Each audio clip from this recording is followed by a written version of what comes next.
Assalamualaikum warahmatullahi wabarakatuh. Bismillahirrahmanirrahim. Alhamdulillahirabbil alamin.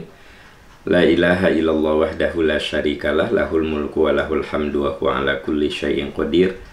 Asyhadu an la ilaha illallah wa asyhadu anna Muhammadan abduhu wa rasuluh.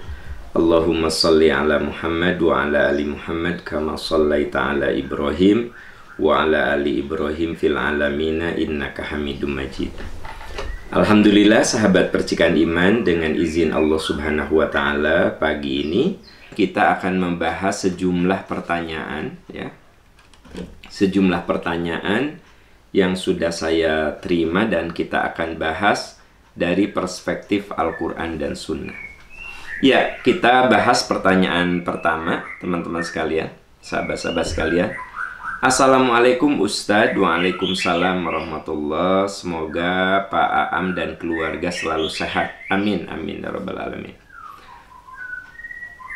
Apa saja yang dilakukan Rasul ketika sholat tahajud sampai menunggu sholat subuh? Adakah hitungan-hitungan tertentu, misalnya tasbih 100 kali, sholawat 100 kali? Mohon jawabannya. Ya, kalau kita lihat Al-Quran ya, wabil ashari hum yastaghfirun. Mereka orang-orang soleh itu menjelang subuh banyak beristighfar. Ini ayat berbicara tentang sholat malam. Kanu qalilan minal laili ma yahja'un wabil ashari hum yastaghfirun. Kanu minal lail, mereka kanu qalilan minal laili ma yahja'un, mereka mengurangi jam tidurnya. Wabil ashari hum yastaghfirun, dan mereka banyak istighfar, mohon ampun di waktu sahur. Jadi dalam ayat ini tidak dijelaskan bacaan apa. Berarti ini bebas, kita mau baca apa saja, tetapi lebih banyak memohon ampun. Tidak ada dalil harus sholawat sekian ratus, baca subhanallah sekian ratus. Tidak. Pokoknya silahkan isi dengan istighfar, dengan doa, dengan zikir ya. Fadhkuruni adzkurkum washkuruli wala takfurun. Zikirlah kamu kepadaku, ingatlah kamu kepadaku, aku akan ingat kepadamu. Washkuruli, bersyukurlah kamu kepadaku, wala takfurun, dan jangan kamu mengkufuri nikmat. Itu contoh bahwa kalau ba'da tahajud itu tidak ada wirid khusus, zikir khusus. Beda dengan sholat yang 5 waktu. Kalau sholat yang 5 waktu kan jelas sekali. Kita istighfar ya, lalu kita mengucapkan kalimat tauhid. Allahumma antas salam wa minkas salam, tabarakta ya dzal jalali wal ikram. Baca subhanallah, alhamdulillah, Allahu akbar. Dan jumlahnya juga sudah ditentukan, ada dalilnya. Subhanallah 33 kali, alhamdulillah, Allahu akbar masing-masing 33 kali. Jadi sudah dijelaskan jumlahnya, bacaannya. Ba'da sholat kita baca istighfar 3 kali. Nah, itu paket. Kita ikuti seperti yang dicontohkan oleh Rasul. Shollu kama ra'aitumuni usolli. Tapi kalau ba'da tahajud tidak ada zikir khusus, tidak ada wirid khusus, mangga silahkan Anda isi dengan apa saja. Mau baca Quran boleh, mau istighfar boleh, mau berdoa boleh, apa saja. Apapun yang Anda mau. Sekarang Anda lagi perlunya apa? Minta saja kepada Allah. Karena sahabat-sahabat tercinta, di antara waktu yang terbaik untuk berdoa adalah salah satunya pada sepertiga akhir malam, yaitu ketika kita melakukan sholat tahajud. Dan kata Nabi, alaikum biqiyamil lail, upayakan kamu melakukan sholat tahajud. Fa innahu da'bus sholihin, itu kebiasaannya orang-orang soleh. Mukaffiratun lissayiat. Salat malam itu jadi pelebur bagi dosa-dosa. Wa manhatun anil itsmi. Dan bisa jadi rem. Rem kamu itu lebih pakem lagi, ya. Lebih kuat lagi untuk terjumus dari perbuatan dosa. Jadi ketika kita rajin tahajud, rem iman kita untuk melakukan dosa itu lebih pakem. Manhatun anil itsmi, mukaffiratun lissayiat, pelebur bagi kesalahan-kesalahan. Da'bus sholihin, itu kebiasaannya orang soleh. Nah, jadi jawabannya adalah tidak ada wirid khusus dengan jumlah tertentu, ya. Mau sholawat, mau takbir, mau tasbih, mangga silahkan bebas saja. Dan Anda tidak perlu terikat oleh jumlah-jumlah, ya. Kemudian penegasannya lebih banyak di waktu sahur itu, wabil ashari hum yastaghfirun. Mereka banyak memohon ampun kepada Allah Subhanahu wa taala. Wallahu a'lam bissawab. Ya, kita beralih ke pertanyaan berikutnya. Assalamualaikum Ustadz. Waalaikumsalam warahmatullahi wabarakatuh. Semoga Ustadz selalu sehat dan husnul khotimah. Amin, amin ya rabbal alamin. Jika masbuk bermakmum, yang harus dilakukan menepuk dengan isyarat lalu takbir, atau takbir dulu lalu menepuk? Mohon penjelasannya.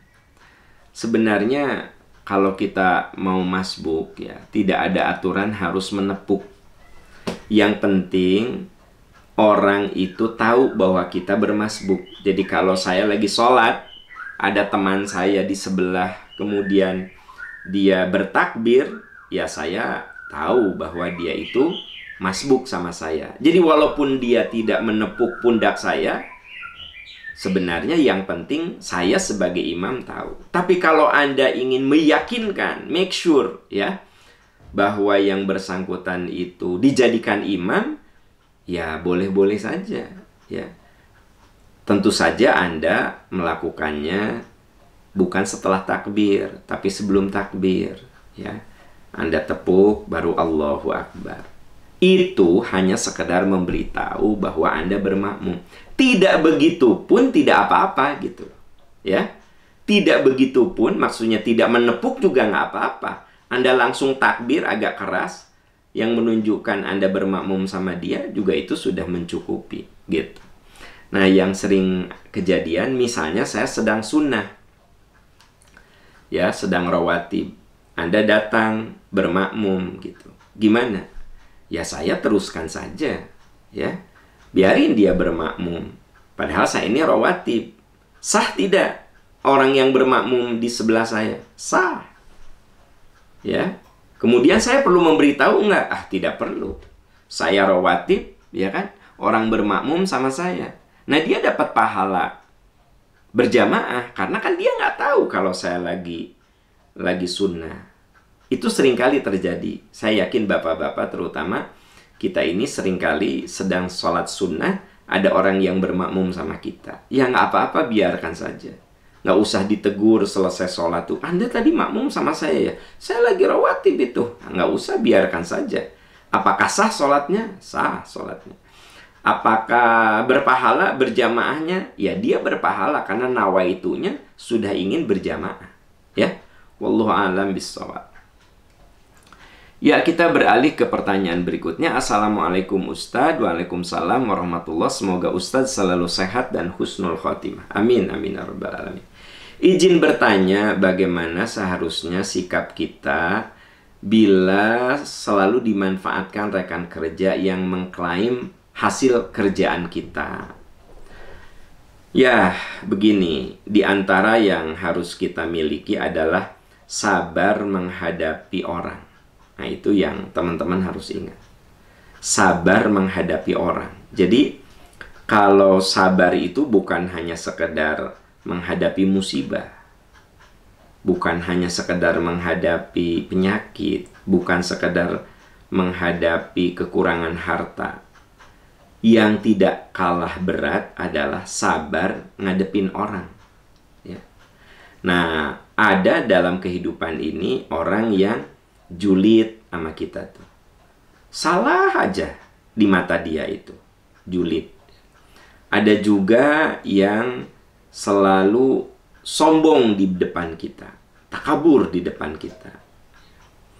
Ada juga orang yang kalau di kantor ngaku-ngaku kerjaan kita. Kita yang sudah lelah-lelah. Nah, kalau laporan itu seolah dia yang mengerjakan. Padahal dia tidak mengerjakan itu. Ini, saudara-saudaraku tercinta, dalam kehidupan orang-orang seperti ini akan selalu ada. Yang iri sama Anda selalu ada, ya. Yang selalu negatif terhadap Anda ada. Yang selalu ngeritik Anda pasti ada. Yang selalu julid, iri, dengki sama Anda ada. Yang selalu melecehkan, menghinakan akan selalu ada.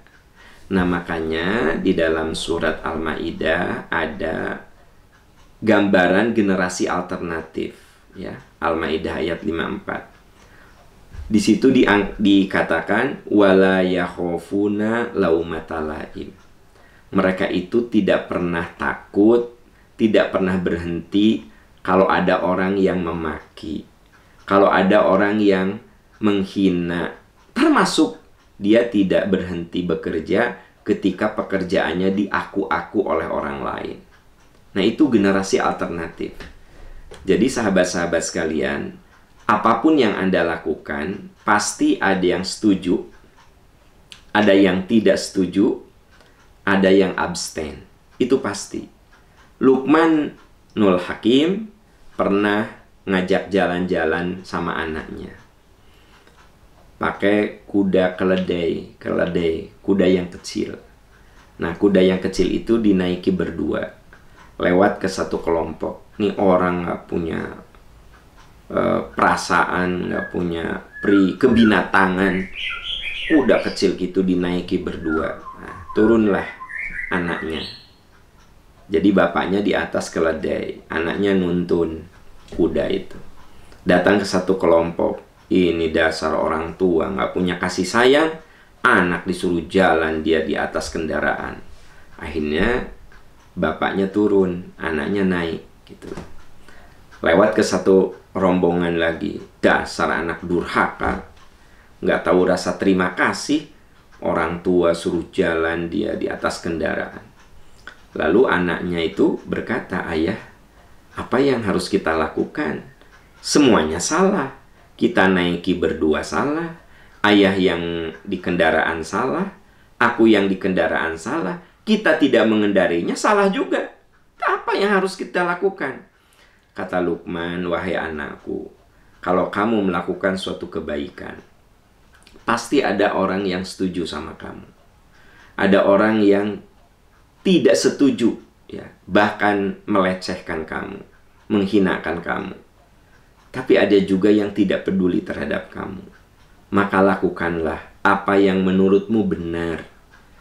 Apa yang menurut pertimbanganmu benar menurut dirimu dan tidak melanggar aturan agama. Lakukan saja. Karena orang itu pasti ada yang tidak suka sama kamu. Nah, ini rumus harus kita pakai dalam kehidupan, termasuk Anda di kantor. Anda yang capek-capek, teman Anda ngaku-ngaku. Ya, jalani sajalah. Karena pada akhirnya orang seperti itu juga satu saat akan ketahuan bahwa dia itu orang yang tidak berprestasi. Satu saat akan tahu. Dan orang akan tahu bahwa Anda sebenarnya orang yang punya prestasi itu. Itu yang disebut dengan sabar menghadapi berbagai karakter orang. Jadi kita ini harus sabar dalam ibadah. Ya, Anda bangun jam 3 kan butuh kesabaran. Ya. Nah, Anda berpuasa kan butuh kesabaran. Sabar dalam ibadah. Sabar dalam meninggalkan maksiat. Kemaksiatan itu kan suka menarik. Kemaksiatan itu suka nagih.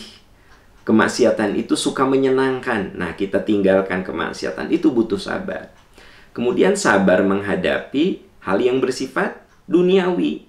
Kekurangan harta, diberi sakit. Nah, terus yang keempat, sabar menghadapi berbagai karakter orang. Orang itu macam-macam. Ya. Saya ambil contoh gitu. Kita ada kegiatan apapun di Yayasan Percikan Iman, ada aja yang nggak suka, tapi tidak apa-apa.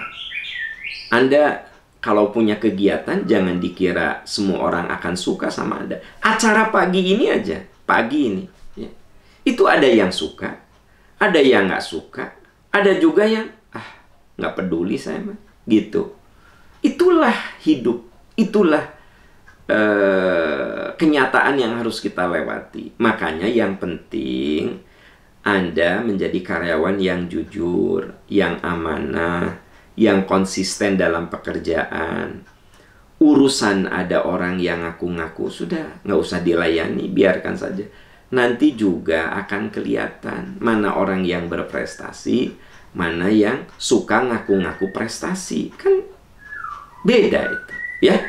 Nah, jadi jangan baperan, jangan Anda teh jadi marah-marah, Anda teh malah jadi malas bekerja. Jangan.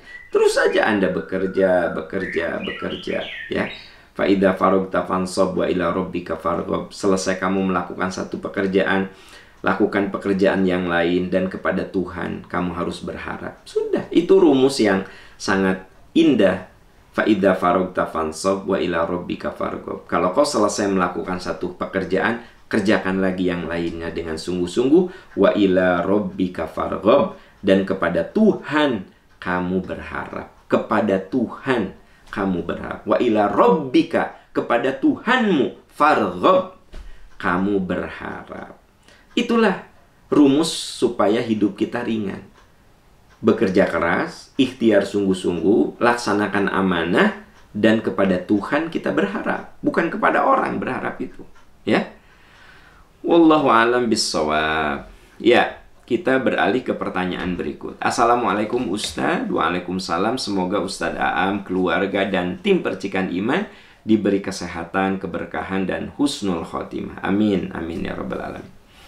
Ustadz izin bertanya, bila kita dapat pinjaman uang dari bank, apakah kita wajib mengeluarkan zakat atau infak dari uang tersebut? Jadi kalau Anda dapat pinjaman, mau pinjaman pribadi, mau pinjaman bank, ya, apakah Anda harus mengeluarkan zakat? Zakat itu ada aturannya, ya. Salah satunya diantaranya yang pokok-pokok satu, al-milkut tam, yang ada kaitan dengan pertanyaan Anda. Al-milkut tam, kepemilikan yang utuh. Ya. Kalau Anda dapat pinjaman, itu teh bukan duit Anda. Itu duit orang lain yang satu saat harus Anda kembalikan. Ya, Anda tidak ada kewajiban zakat untuk sebuah pinjaman, wong itu bukan duit Anda, kan gitu. Ya, saya meminjamkan uang 50 juta sama Anda. Uang siapa? Ya uang saya, kan gitu, bukan uang Anda. Nah, sementara zakat itu ketentuannya al-milkut tam, kepemilikan yang utuh. Jadi kalau kita punya harta tapi bukan utuh milik kita, maka kewajiban zakatnya gugur. Contoh yang lain, saya punya uang 100 juta, dipinjam sama Anda. Jadi nggak ada di tangan saya. Saya nggak bisa menggunakannya karena itu dipinjam oleh Anda. Nah, yang namanya simpanan kan ada zakatnya. Teman-teman sekalian, sahabat-sahabat, jangan lupa loh, Anda yang punya tabungan, yang punya deposito, Anda itu kena yang namanya zakat simpanan. Zaman dulu orang nyimpan itu dalam bentuk perhiasan. Bisa emas, ya, bisa berlian gitu. Itu aset investasi. Kalau sekarang bisa saja di mobil antik yang makin tua makin mahal, kan gitu. Atau bisa di tas.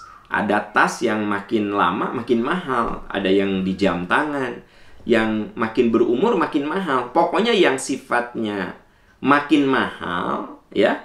Nah, itu simpanan namanya. Kalau simpanan itu ada zakatnya 2,5% per tahun. Anda punya deposito 1 miliar. Jangan salah, per tahun keluar zakat 2,5%. Nah, ini yang suka lupa. Disangkanya yang namanya zakat itu cuma penghasilan. Ada penghasilan, ada simpanan, ada pertanian, ya, ada peternakan, ada zakat perdagangan, banyak kan. Zakat, kewajiban zakat itu. Jadi teman-teman yang nyimpen uang, Anda itu harus ingat, simpanan itu kalau sudah mencapai batas minimal, yaitu 85 gram, berarti sekitar 85 juta, per tahun itu kena zakat. Makanya yang namanya zakat itu ada nisab, batas minimal, yaitu 85 gram. Ada haul, dia sudah berumur setahun. Nah, dan ada al-milkut tam, kepemilikan utuh. Nah, sekarang saya punya uang 100 juta. Sebenarnya tiap tahun harus saya keluarkan 2,5 juta zakat simpanan. Masalahnya uang saya dipinjam sama Anda. Ya, jadi uang saya itu dipinjam sama Anda. Maka selama uang itu ada di Anda, saya tidak kena kewajiban zakat. Karena saya tidak memilikinya secara utuh, sedang dipinjam oleh Anda. Nah, Pak Am, kalau uang kita didepositokan gimana? Ya kan, walaupun Anda kena penalti, tapi tetap itu milik Anda. Kapanpun Anda bisa ambil, iya nggak sih? Kalau deposito itu. Nah, itu kena zakat 2,5%. Tapi kalau uang saya dipinjam oleh orang, ya, saya tadi contohkan, saya punya uang 100 juta, dipinjam sama Anda.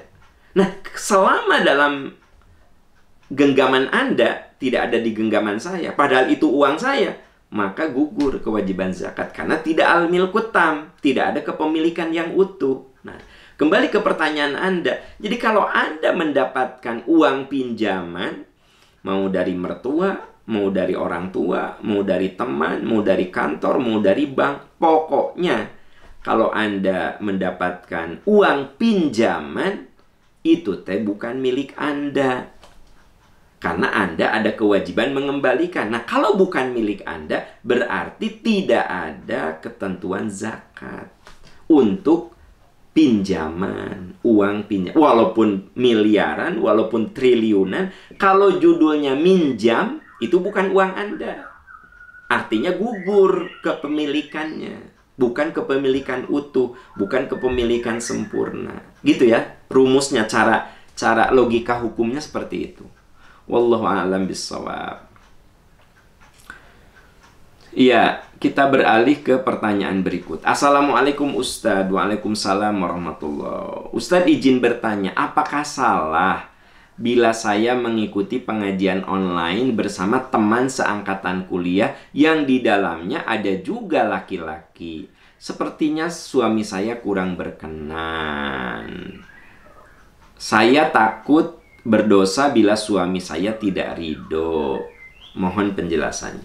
Ya, Bapak Ibu, sahabat-sahabat sekalian, ibu-ibu itu boleh mendengarkan ceramah dari narasumber ikhwan. Jadi yang namanya ibu-ibu tidak selamanya kudu dari ustazah, ya. Tapi dari ustadz, dari guru ikhwan tuh nggak apa-apa. Nabi Shallallahu Alaihi Wasallam kalau sudah memberikan nasihat pada bapak-bapak, beliau ke belakang menasehati ibu-ibu, ya, gitu. Ini mengandung mana ibu-ibu boleh dengar ceramah dari penceramah laki-laki, gitu. Ini secara hukum, asli hukumnya begitu, ya. Nah, Islam tidak membatasi kaum wanita untuk belajar dari laki-laki selama tidak menimbulkan fitnah.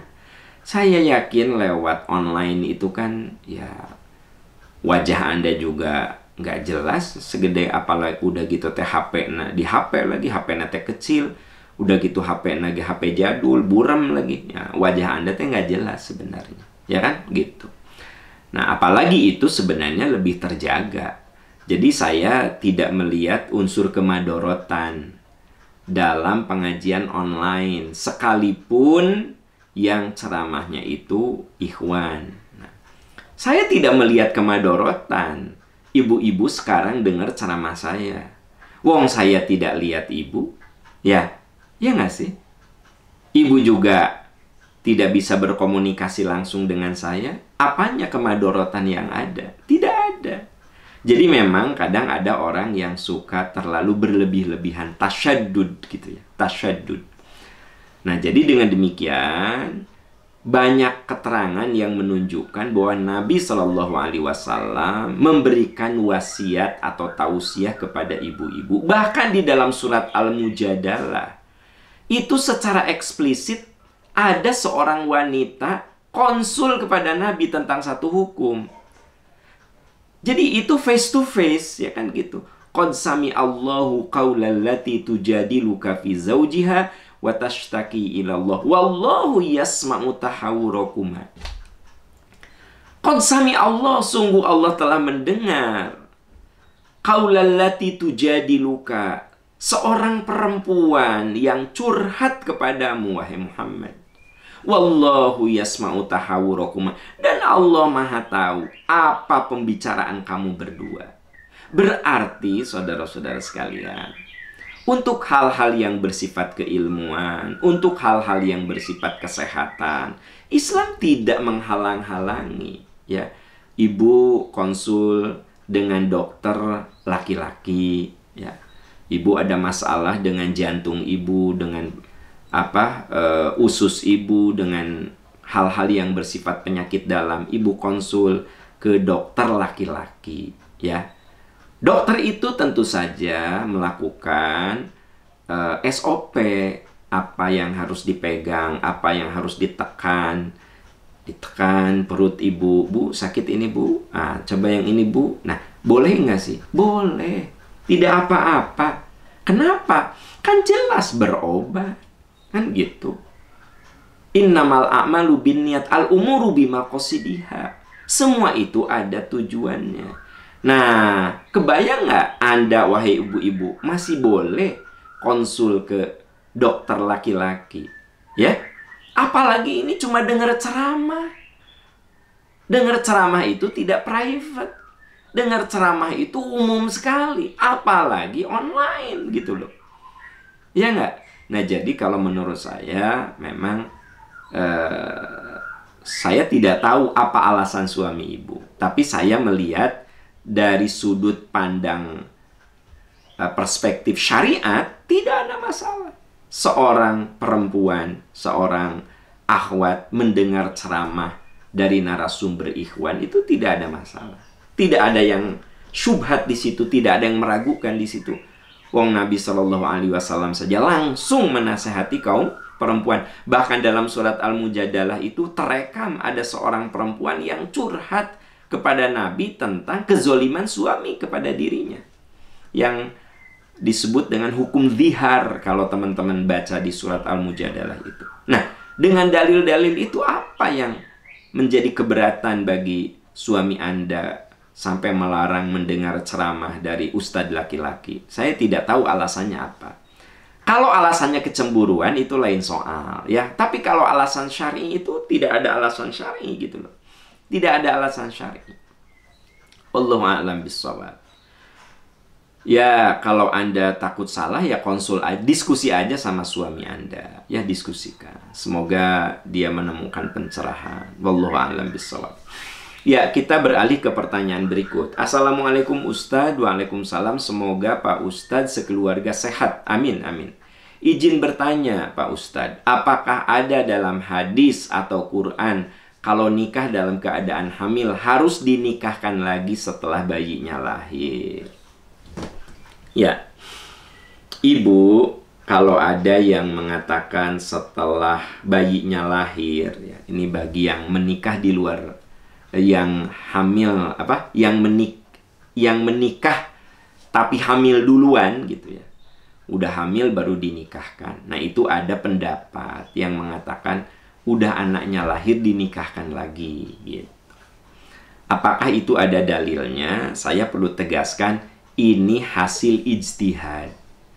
Ijtihad itu artinya mencurahkan daya intelektual kita, badlul wus'i fi naili hukmin syar'iyyin bistinbatil ahkam minal Qur'an was sunnah. Itu yang namanya ijtihad. Mencurahkan segala pikiran, ya, untuk menjawab persoalan-persoalan kekinian kontemporer bistinbatil ahkam minal Quran was sunnah, dengan mengambil isyarat-isyarat hukum yang ada di dalam Al-Quran dan Sunnah. Itu namanya ijtihad. Nah, zaman Rasulullah tidak ada kejadian wanita sedang hamil alias hamil duluan baru dinikahkan. Itu zaman Rasul tidak ada kejadiannya. Makanya para mujtahid, para ulama terbagi pada dua pendapat. Pendapat pertama, boleh dinikahkan asal dengan laki-laki yang menghamilinya. Ya, bunga dihamili oleh fulan, oleh A. Nah, bunga ini dinikahkan dengan A. Boleh? Boleh. Ya. Tapi kalau bunga itu hamilnya oleh A, tapi bunga dinikahkan dengan B, nah itu tidak boleh. Gitu loh. Jadi pendapat pertama itu boleh. Dan pendapat pertama mengatakan tidak perlu diulangi lagi pernikahannya setelah anak itu lahir. Karena pernikahannya sah, asal dengan laki-laki yang menghamilinya. Gitu. Ya, itu pendapat A. Pendapat satu. Pendapat yang kedua mengatakan tunggu sampai dia melahirkan. Baru setelah melahirkan dinikahkan. Gitu. Tunggu. Nah, terus pendapat ketiga, nikahkan saja. Nikahkan saja. Ya. Nanti setelah melahirkan diulangi lagi pernikahannya. Jadi tiga-tiganya itu ijtihad, Bu.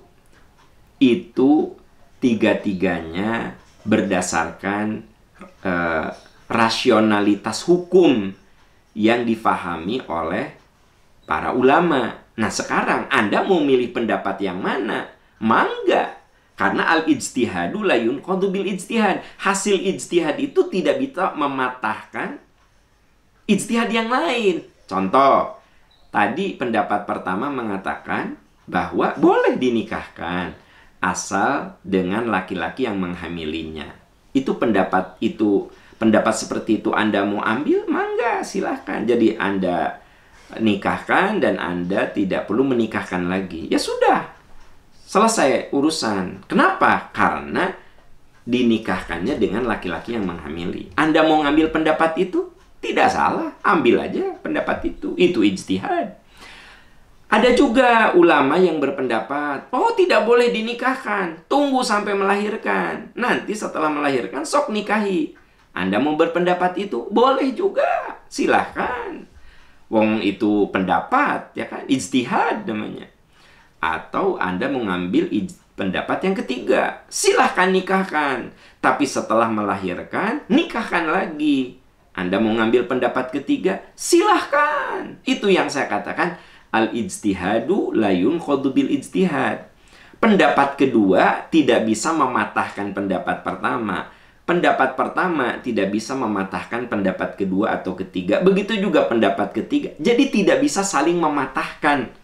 Karena keterangannya adalah bila ijtihad itu benar, nilainya A. Bila ijtihadnya salah, nilainya B. Jadi dua-duanya benar. Pendapat manapun kalau ijtihad mah benar. Hanya nanti di akhirat ada yang dapat A, ada yang dapat B nilainya. Dua-duanya lulus alias benar gitu, ya. Kalau bahasa hadisnya, kalau benar pahalanya 2, kalau salah pahalanya 1. Berarti dua-duanya berpahala gitu. Nah, jadi dengan demikian, kalau ibu nanya ada nggak dalilnya? Nah, dalilnya masing-masing hanya isyarat-isyarat dari Al-Quran dan Sunnah yang diyakini itu sebagai isyarat gitu. Nah, yang mengatakan harus dinikahkan lagi merujuk kepada ayat wa ulatul ahmali ayyadna hamlahunna. Wanita yang hamil itu tidak boleh nikah kecuali setelah melahirkan. Karena masa idahnya itu melahirkan. Tapi kemudian ini pendapat dibantah. Iya, kalau masa idah tuh benar. Berarti ada suaminya. Ini makan tidak ada suaminya. Wong hamil duluan. Kan gitu. Jadi tidak bisa ayat itu digunakan. Nah, gitu. Jadi terjadilah perdebatan. Jadi orang yang mengatakan harus menikahkan lagi, harus dinikahkan lagi, merujuk kepada ayat wa ulatul ahmali ayyadhna hamlahunna. Dan wanita-wanita hamil dinikahkan atau boleh menikah setelah melahirkan. Nah, masalahnya ini mah bukan karena cerai. Bukan karena diceraikan oleh suaminya. Wong dia itu tidak bersuami. Begitu. Dinikahkannya dengan calon suaminya. Jadi gimana? Ya nggak masalah, kata pendapat pertama gitu ya. Jadi mari kita terbiasa berpikir yang multi perspektif ya. Jadi jangan menganggap kebenaran itu cuma satu. Karena boleh jadi ada 3 pendapat, 3-tiganya benar. Nggak masalah. Tidak saling mematahkan, tidak saling menyalahkan, tetapi mengambil sesuai dengan keyakinannya masing-masing ya. Apalagi kalau masing-masing ada dalil. Ya, apalagi kalau begitu. Yaitu jawabannya. Wallahu a'lam bishawab ya. Ya, kita beralih ke pertanyaan berikutnya. Ya, di sini ada juga teman-teman ya yang bukan bertanya, hanya mendoakan. Assalamualaikum Ustaz, semoga selalu dalam lindungan Allah. Amin ya rabbal alamin. Ya. Jadi dalam komen itu tidak semuanya pertanyaan, ada yang doa, ada yang sekedar mengucapkan apresiasi ya gitu. Boleh juga ada yang memberikan masukan, nggak apa-apa. Semuanya teman-teman boleh berkomentar di Instagram saya ketika materi bedah masalah ya. Kita beralih ke pertanyaan berikutnya. Assalamualaikum Ustadz. Waalaikumsalam warahmatullahi wabarakatuh. Pak Ustadz, semoga selalu diberi kesehatan. Amin amin. Pak Am, Allah kan menjamin rezeki setiap makhluknya. Tapi kenapa ya hati itu kadang was-was bila belum kelihatan di depan mata? Misalnya biaya untuk sekolah. Padahal hati mohon terus sama Allah. Tapi ada was-was. Apakah berdosa bila hati was-was karena seakan-akan kita tidak percaya sama Allah yang akan memberikan jalan keluarnya? Dan bagaimana supaya yakin 100% bahwa setiap masalah pasti ada jalan keluarnya? Ya. Ibu sangat manusiawi. Ya saya juga merasakan sama lah Bu. Kalau misalnya awal Desember saya harus bayar kuliah anak misalnya ya 5 juta. Sekarang itu saya belum ketahuan duit dari mana ya sumbernya. Rada deg-degan. Aduh gimana ya sekolah anak saya. Maka awal Desember itu harus bayar 5 juta. Udah gitu teh anaknya udah bilang, "Mama jangan lupa ya, tanggal 2 Desember lo aku harus bayar." Ibu lihat tabungan nggak ada. Yang mau dijual juga cincin ibu udah habis. Ya kan gimana ya gitu. Terus ada kekhawatiran. Boleh nggak sih Ustadz? Ya boleh atuh Bu, itu mah manusiawi banget. Walanabluwannakum bisyai'im minal khaufi wal ju'i wa naqsi minal amwali wal anfusi wath thamarat. Kan kami akan menguji kamu dengan kekhawatiran. Nah, kekhawatiran tuh yang ibu rasakan. Ya. Yang ibu rasakan tuh kekhawatiran. Jadi bukan berarti ibu tidak percaya dengan rezeki Allah. Ibu percaya, tapi ada was-was ya. Ada was-was. Aduh, ini awal tahun teh kudu bayar kontrakan 50 juta. Ini uang baru ada 10 juta. Ibu khawatir, ibu was-was. Ibu bukan tidak percaya sama rezeki Allah, tapi manusiawi banget ada rasa was-was. Karena dari 50 juta yang harus ibu bayarkan untuk kontrakan, ini bulan segini baru ada 10 juta. Ibu bingung, ini duitnya sisanya dari mana ya? Dosa nggak sih? Nggak dosa. Itu manusiawi. Jadi kalau ibu bertanya bagaimana caranya supaya saya 100% yakin, ibu, manusia itu ya oleh Allah diberi rasa khawatir, diberi rasa takut, ya, diberi rasa gelisah. Itu manusiawi. Jadi saya tidak mungkin mendobrak kemanusiaan ibu. Ya. Ada orang yang kalau kamu percaya sama Allah, nggak akan ada itu kekhawatiran. Omong kosong, dia juga pasti ada khawatir kalau mengalami hal itu. Bener nggak sih? Gitu ya. Jadi jangan suka terlalu apa ya, kita ini kayak lebih hebat dari malaikat begitu. Ibu, kalau ibu masih khawatir dengan rezeki Allah, ibu masih takut, ya, syirik ibu tidak percaya sama Allah. Ya, ada kekhawatiran manusiawi atau bu, ya wajar gitu. Ada kegelisahan, ada kekhawatiran.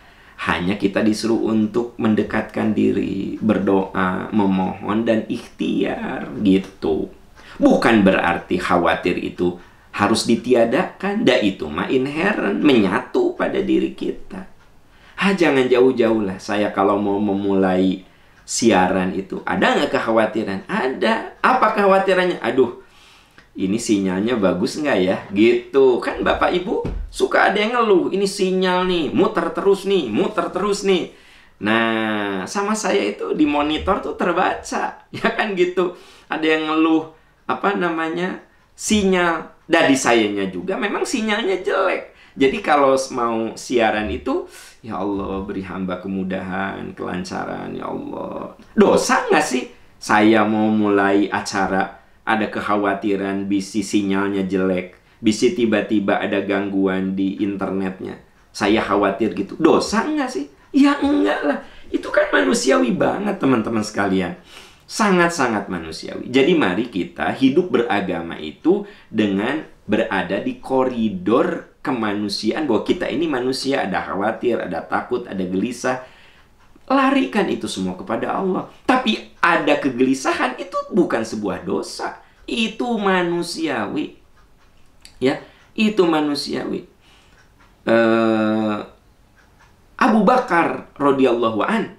Siapa sih yang meragukan keimanannya Abu Bakar? Khawatir. Takut Rasulullah ini dibunuh. Khawatir. Apakah Nabi marah? Enggak. Nabi cuma menguatkan. La tahzan innallaha ma'ana. Wahai sahabatku, nggak usah khawatir. Allah beserta kita. Nah, jadi dikuatkan.